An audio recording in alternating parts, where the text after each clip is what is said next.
इसी के साथ डूंगरपुर जिले के माड़ा सहित आसपास के करीब 102 छोटे बड़े गांव में एक दशक पहले 2500 किसानों और बच्चों का भविष्य अंधेरे में था। बेरोजगारी के चलते गुजरात के बीटी कॉटन के खेतों में मजदूरी करने के लिए पलायन करने वाली इस आबादी की जिंदगी हल्की सी पेशेवर खेती से मिल उठी है। देखिए इस खास रिपोर्ट।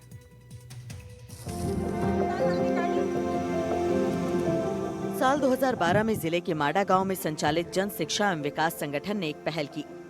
सबसे पहले उन्होंने यूनिसेफ के साथ मिलकर प्रचार प्रसार और सामुदायिक बैठक कर बाल श्रम को रोकने का प्रयास किया। फिर जो किसान कपास की खेती कर रहे थे उन्हें हल्दी के उत्पादन से जोड़ा। माड़ा गांव में पीड़ो सस्ता है, जो कि यहाँ के जो बाल मजदूरी के लिए छोरे बच्चे जो थे वो बाहर जाते थे गुजरात में कपास के लिए मजदूरी के लिए, तो जिसको रोकने के लिए यहाँ की जो संस्था है पीड़ो, जिनके संस्थापक हमारे साथ में है, उनसे हम जानते हैं कि किस तरह से आपने इन बच्चों को के लिए बाहर मजदूरी के लिए जाने से रोका और किस तरह की आपकी ये मुहिम रंग लाई।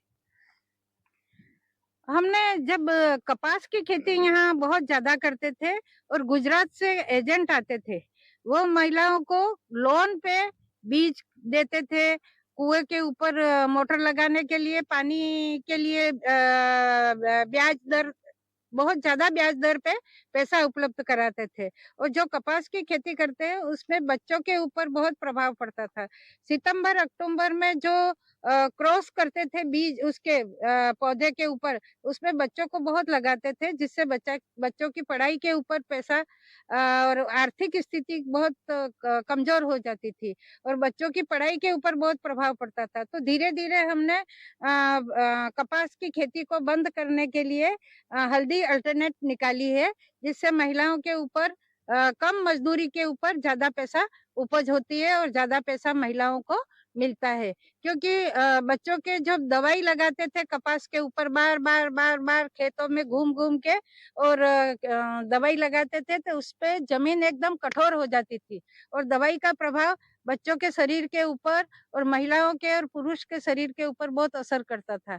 अभी हमने जो हल्दी लगाई है तो उससे हल्दी अगर 5 किलो लगाते हैं तो 20 किलो उपज होती है। तो महिलाओं की आर्थिक स्थिति के ऊपर बहुत प्रभाव पड़ा है। कितने लोग हैं कि जिनको अभी तक आपने संस्था में जोड़ा है? संस्था में एसएचजी के मार्फत से तो हमने 55,000 परिवारों को जोड़ा है, पर हल्दी का जो काम कर रहे हैं अभी 2,500 महिलाएं हल्दी उपज के ऊपर काम कर रही है। कितने गाँव ऐसे कि नहीं जो आपसे जुड़े हुए हैं? करीब 55 गांव में अभी हल्दी का काम हम कर रहे हैं। ट्रेडिंग कहाँ पे है यहाँ पे? ट्रेडिंग ऑफिस में ही करते हैं, ग्रेडिंग भी ऑफिस में ही करते हैं और हमारा मार्केट एसएचजी के मार्फत से हो जाता है। आसपास के कई गांवों के किसानों को हल्दी की खेती करने के लिए प्रेरित किया। आमदनी बढ़ना शुरू हुई तो किसानों के हौसले बढ़े। पहले एक एक बीघा में हल्दी की खेती से जो शुरुआत की थी, आज वो 5 बीघा तक पहुंच गई है।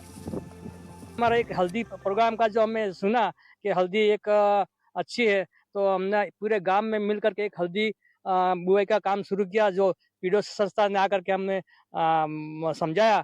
फिर हमने प्रत्येक काश्तकार एक एक बीघा में हल्दी का हमने बुआई की, तो एक बीघा में हम करीब करीब 2 से 2.5 क्विंटल उसकी बुआई करते थे और उसका हमने 10 गुना ज्यादा हमें हल्दी उत्पादन मिलती थी, तो उसका पैसा भी हमें फटाफट मिल जाता था। खेती में पहले कपास करते थे, अब हल्दी 2011 में माड़ा पीड़ो संस्था ने हमको इरोड हल्दी का बीज दिया और पहले हम देसी हल्दी करते थे, अब हम इरोड हल्दी का बीज हम उन्होंने हमको दिया, तो इससे हमारी पैदावार भी बढ़ी और हम पहले हमारी आर्थिक स्थिति कमजोर थी।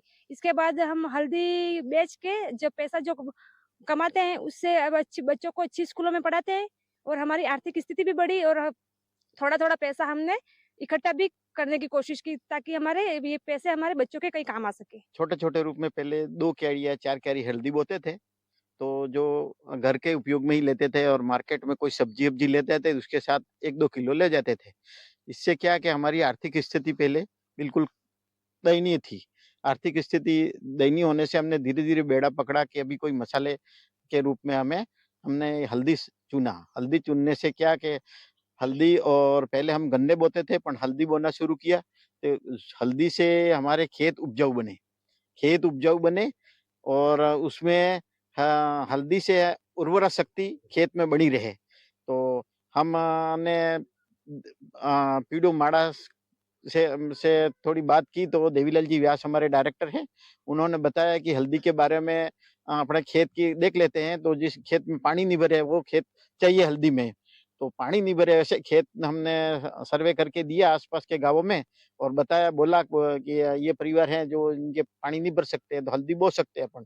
तो ये बीटी कपास में जाते थे जो बच्चे, जो घर पे इनकी महिलाएँ और छोटे बच्चे ही रह जाते, वो दवाई छिड़कवाना का ये काम करते तो ये मतलब नुकसानदायक था और पूरा काम भी नहीं होता, बीच में इनको फसल का पूरा उत्पादन भी नहीं मिलता और हमको भी ये चीज़ नहीं मिलती थी। फिर हमने ये हल्दी का बेड़ा उठाया, तो ये मई-जून में हम हल्दी करीब एक-एक काश्तकार 1 बीघा जैसे ये क्षमता 1.5 बीघा, आधा बीघा ऐसे न ऐसे काश्तकार हल्दी को बोते हैं।